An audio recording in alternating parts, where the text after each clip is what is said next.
Hello friends, welcome back to our YouTube channel electrical knowledge. और आज के इस वीडियो में हम लोग जानने वाले हैं जो हमारा एबीबी का वीसीबी है, इसका स्प्रिंग चार्जिंग ऑटो में नहीं हो पा रहा है। तो वो क्या प्रॉब्लम है वो आज के इस वीडियो में हम लोग जानेंगे। तो चलिए बिना किसी विलंब के आरंभ करते हैं आज का यह वीडियो। तो जैसा कि आप लोग देख रहे हैं इस वीडियो में, तो ये जो पैनल है ये एक वीसीबी का रिले एंड कंट्रोल पैनल है।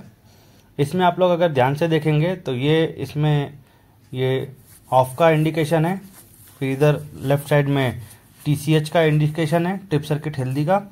फिर यहाँ पर राइट साइड में आप लोग देखेंगे तो वीसीबी ऑन, स्प्रिंग चार्ज और ऑटो ट्रिप का है।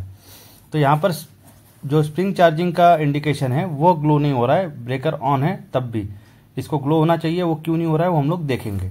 तो उसको चेक करने के लिए हम लोग आ गए पैनल के बैक साइड में। पहले हम लोगों ने मीटर को एसी सप्लाई पे किया, क्योंकि वो जो इंडिकेशन है वो 230 वोल्ट एसी का है। तो जैसे हम लोगों ने एसी सप्लाई पे उसको लिया और वहाँ पर स्प्रिंग चार्जिंग का इंडिकेशन चेक किया मल्टीमीटर के द्वारा, तो यहाँ पर 0 वोल्ट दिखा रहा है, यानी यहाँ पर कोई भी एसी सप्लाई वीसीबी के थ्रू नहीं आ रहा है। पर यहाँ से एसी सप्लाई जा रहा है कि वो हम लोग चेक कर लेंगे। तो यहाँ पर H1 H2 के टर्मिनल है, यहाँ पे 227 वोल्ट एसी बता रहा है। मतलब क्या हुआ कि यहाँ से पैनल से एसी सप्लाई वीसीबी को जा रहा है, लेकिन वहाँ से जो स्प्रिंग चार्जिंग का एनो कॉन्टैक्ट होगा, जो स्प्रिंग चार्ज होने के बाद एनसी हो जाता है और यहाँ इंडिकेशन के लिए हम लोग यूज करते हैं, वहां से एसी सप्लाई नहीं आ रहा है। हम लोगों ने क्या किया, उस ब्रेकर को मैकेनिकली स्प्रिंग चार्ज करके देखा, हैंडल के द्वारा स्प्रिंग चार्ज हो जाता है, लेकिन इलेक्ट्रिकली नहीं होता है। तो वो क्या प्रॉब्लम है हम लोग ब्रेकर साइड चल के देखेंगे। तो ये ब्रेकर है, इसका हम लोग जो डोर है वो खोल लेंगे। हमारा वीसीबी ऑन है, ये हमको ध्यान में रखना है, वहां पे ऑन का इंडिकेशन भी बता रहा है। लेकिन आप अगर ध्यान से देखेंगे तो वहां पर भी जो स्प्रिंग चार्जिंग का इंडिकेशन है, जैसे कि आप लोग देख सकते हैं ब्रेकर ऑन है, स्प्रिंग चार्जिंग इंडिकेशन है वो नहीं है, ऑफ दिखा रहा है। तो अब वीसीबी का कंट्रोल सर्किट चेक करने के पहले हम लोग क्या करेंगे, इसको ऑफ करेंगे। तो पहले लोकल रिमोट स्विच को लोकल पे ले लेंगे और टीएनसी को ट्रिप की तरफ घुमाएंगे। तो आप लोग देखेंगे यहाँ पर ऑफ इंडिकेशन आ गया और यहाँ पर ऑफ का सिंबल भी आ गया। यहाँ पर ऑफ का सिंबल है, सर्किट ब्रेकर ऑफ, और यहाँ पर ऑफ का इंडिकेशन जल गया। वीसीबी तो ऑफ हो गया। अब हम लोग क्या करेंगे, जो आइसोलेटर है इस फीडर का, उसको हम लोग ओपन करेंगे।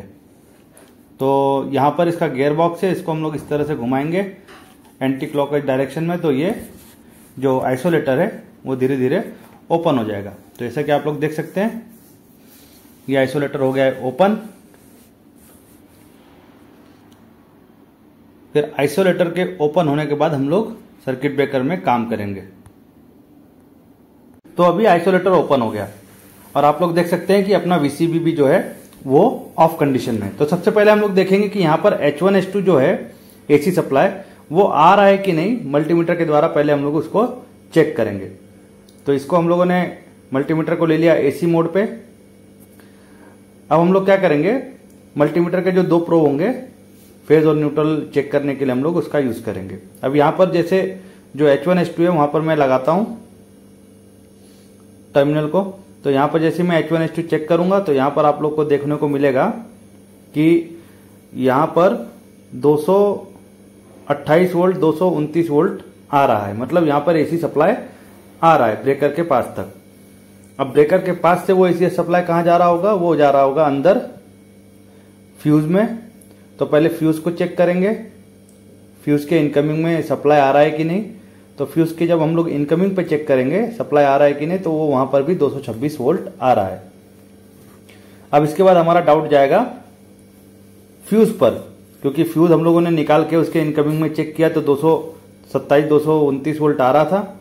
अब हम लोग क्या करेंगे, कंटिन्यूटी मोड पे लगा के मल्टीमीटर को फ्यूज चेक करेंगे। तो यहां पर हम लोगों ने सेल्फ कंटिन्यूटी लेके देखा तो वो बराबर कंटिन्यूटी मोड पर है। अब इसके बाद हम लोग क्या करेंगे, फ्यूज चेक करेंगे। तो ये हम लोगों ने जो फ्यूज निकाला था उसके दोनों ओर लगा के मल्टीमीटर के प्रोब चेक करेंगे तो ये कंटिन्यूटी बता रहा है, यानी फ्यूज भी हमारा ओके है। और एक तरफ तो लिंक था, तो लिंक को चेक करने की जरूरत नहीं है, मतलब हमारा फ्यूज ओके है, मतलब ये आउटपुट हमको कर रहा होगा सप्लाई। तो हम लोग वो जैसे का वैसा हम लोग वहीं पर उसको लगा देंगे। यदि आप लोगों ने वीसीबी के क्लोजिंग और ट्रिपिंग सर्किट देखा होगा, या फिर वीसीबी का जो सर्किट डायग्राम है वो आप लोगों ने देखा होगा, तो उसमें आप लोग देख सकते हैं कि वहां से जो एसी सप्लाई है वो कहां जा रहा है, डायरेक्ट मोटर को जा रहा है किसके थ्रू, एक लिमिट स्विच के थ्रू जाएगा। वो लिमिट स्विच कहाँ पे होगा, ये ढक्कन के पीछे कहीं लगा होगा। इसके लिए हमको क्या करना पड़ेगा, ये चारों स्क्रू खोलने पड़ेंगे। यदि आप लोगों ने ट्रिपिंग सर्किट और क्लोजिंग सर्किट कैसे रीड करते हैं वो आप लोगों ने अगर वीडियो नहीं देखा होगा तो आप ऊपर की आई की बटन को क्लिक करके वह वीडियो देख सकते हैं। तब तक हम लोग ये 4 स्क्रू खोलेंगे। तो हम लोग क्या करेंगे, एक एक करके जब चारों स्क्रू को खोल लेंगे और इस प्लेट को जब हम लोग सामने से निकालेंगे तो आप लोगों को इस प्लेट के पीछे वीसीबी का पूरा मैकेनिज्म देखने को मिलेगा कुछ इस तरह से। तो जैसा कि आप लोग देख सकते हैं यहाँ पर एक लिमिट स्विच लगी है और वहां पर ऊपर जो 2 एरो दिए गए हैं वो स्प्रिंग चार्ज इंडिकेट करने के लिए वो दोनों एरो हैं। तो वहां से जो 2 हमको वायर निकले रहेंगे, एक फेस का और एक न्यूट्रल का, उसमें से जो एक M1 है वो M1 इस लिमिट स्विच के इनकमिंग में है। यदि हम लोग विथ रिस्पेक्ट टू न्यूट्रल यहाँ पर M1 चेक करेंगे तो यहाँ पर 225-226 वोल्ट आ रहा है। लेकिन इस लिमिट स्विच के आउटपुट में चेक करेंगे M3 पे तो वहां पर हमको 0 वोल्ट दिख रहा है। मतलब ये स्प्रिंग डिस्चार्ज होने के बाद इसको एनसी होना चाहिए पर वो एनसी नहीं है, यानी ये लिमिट स्विच खराब हो गई है। इसको अभी के इस कंडीशन में उसको M3 में सप्लाई आउट करना था लेकिन नहीं कर पाई, इसका मतलब ये लिमिट स्विच खराब है। तो हम लोग क्या करेंगे, इस लिमिट स्विच के जो 2 स्क्रू हैं ये दोनों, इसको हम लोग खोल लेंगे। उसके पहले ये जो दोनों फ्यूज है एसी सप्लाई के वो हम लोग ओपन कर लेंगे। ठीक है, तो जैसे हम लोगों ने ओपन कर लिया, अब इसको क्या करेंगे, हम लोग स्क्रू ड्राइवर की मदद से ये दोनों स्क्रू को खोल लेंगे। तो जैसे हम लोग दोनों स्क्रू खोलेंगे उसके बाद क्या होगा, ये जो लिमिट स्विच है ये बाहर आ जाएगी। अब ये लिमिट स्विच बाहर आ गई। अब इसके बाद क्या करेंगे, हम लोग ये केबल टाई को टाई कटर की मदद से उसको काट लेंगे और उसके बाद उसके जो कनेक्शन होंगे लिमिट स्विच के वो हम लोग एक एक करके खोल लेंगे कुछ इस प्रकार से। तो ये टाई कटर से मैंने केबल टाई को काटा, फिर यहां पर कनेक्शन दिए गए हैं, इसको मैं एक एक करके खोल रहा हूं। तो जैसे कनेक्शन दिए गए हैं वैसे ही हम लोग अगर लिमिट स्विच वापस लगाएंगे तो वैसे ही हमको वो कनेक्शन करने हैं। तो ये 4 कनेक्शन आए थे इस लिमिट स्विच में, तो मैंने उसको एक एक करके खोल लिया कुछ इस प्रकार से। तो ये चारों कनेक्शन खुलने के बाद हमारी लिमिट स्विच पूरी बाहर आ जाएगी। अब ये जो लिमिट स्विच थी ये खराब हो गई है। अब इसकी जगह पे हम लोग क्या करेंगे, दूसरी लिमिट स्विच जो रहेगी वो हम लोग लगा लेंगे।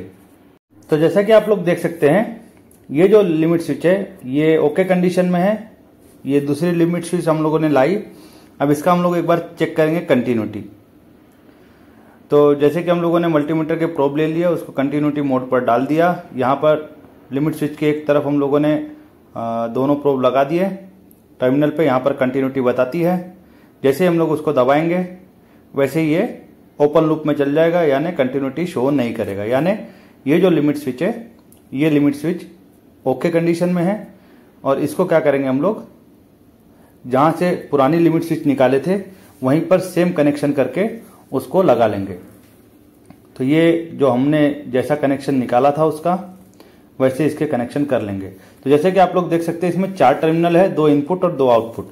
इसमें से जो 2 रहेंगे वो एनओ कॉन्टैक्ट रहेंगे और 2 जो है वो एनसी कॉन्टैक्ट रहेगा।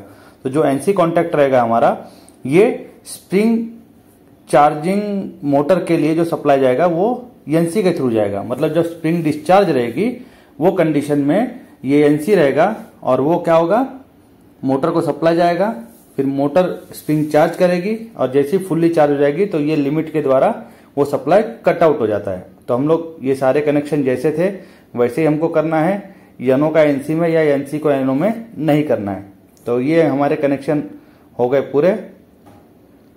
अब हम लोगों ने जिस जगह से उसको निकाला था लिमिट स्विच को, उसी जगह पर ये जो 2 स्क्रू के होल दिख रहे हैं उसी जगह पर हमको इसको जैसे का वैसा ही फिट कर लेना है। तो ये लिमिट स्विच उसी जगह पर मैंने इसी तरह से फिट किया। जब हम लोग वीसीबी में काम कर रहे हो तो हम लोग को एक बात का ध्यान देना है कि उसके जो भी हम लोग स्क्रू खोलेंगे वो घूमने नहीं चाहिए। तो इसको हम लोगों ने संभाल के रखा था, इसको जैसे के वैसे हम लोग स्क्रू ड्राइवर की मदद से फिट कर लेंगे कुछ इस तरह से। जब हमारी ये लिमिट स्विच फिट हो जाएगी तो हम लोग इसका एक बार वर्किंग चेक करेंगे। तो ये मैंने एक बार टाइटनेस चेक कर लिया इसका, तो ये हमारी जो लिमिट स्विच है वो एकदम एक्यूरेट कंडीशन में वहां पर फिट हो गई है। अभी हम लोग क्या करेंगे, वो जो ऊपर फ्यूज दिया है जो हम लोगों ने निकाल लिया था वो ऊपर वाले, यहाँ पर वो फ्यूज और लिंक लगा देंगे। तो मैं क्या करूंगा, जो न्यूट्रल वाली लिंक है वो पहले लगाऊंगा, क्योंकि एसी सप्लाई तो चालू है। तो मैं क्या कर रहा हूं, पहले न्यूट्रल का जो लिंक है वो मैंने लगा दिया, तो मोटर को डायरेक्ट न्यूट्रल चला गया। अब जो फेज है वो लिमिट स्विच के थ्रू जा रहा है, तो मैं क्या करूंगा, जैसे ही वो लगाऊंगा फ्यूज वहां पर, वैसे ही हमारा लिमिट जो स्प्रिंग चार्जिंग है वो होने लगेगी। आप लोग ध्यान से देखिए, ये स्प्रिंग चार्जिंग चालू हो गई। अब जैसे ही वो उसका जो प्लंजर है नीचे की तरफ जाएगा, फुल्ली स्प्रिंग चार्ज हो जाएगी, तो क्या होगा, वो लिमिट स्विच को दबाता है और हमारा स्प्रिंग चार्ज का इंडिकेशन नीचे आ जाएगा और मोटर घूमना बंद हो जाएगी स्प्रिंग फुल्ली चार्ज होने के बाद। तो देख सकते हैं आप लोग, इसमें ये स्प्रिंग चार्ज इंडिकेशन बता रहा है, ये स्प्रिंग चार्ज इंडिकेशन यहां पर भी शो हो रहा है, सर्किट ब्रेकर स्प्रिंग चार्ज।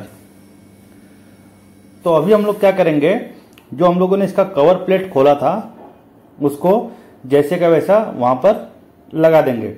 तो ये कवर प्लेट हम लोगों ने लगा दिया यहाँ पर।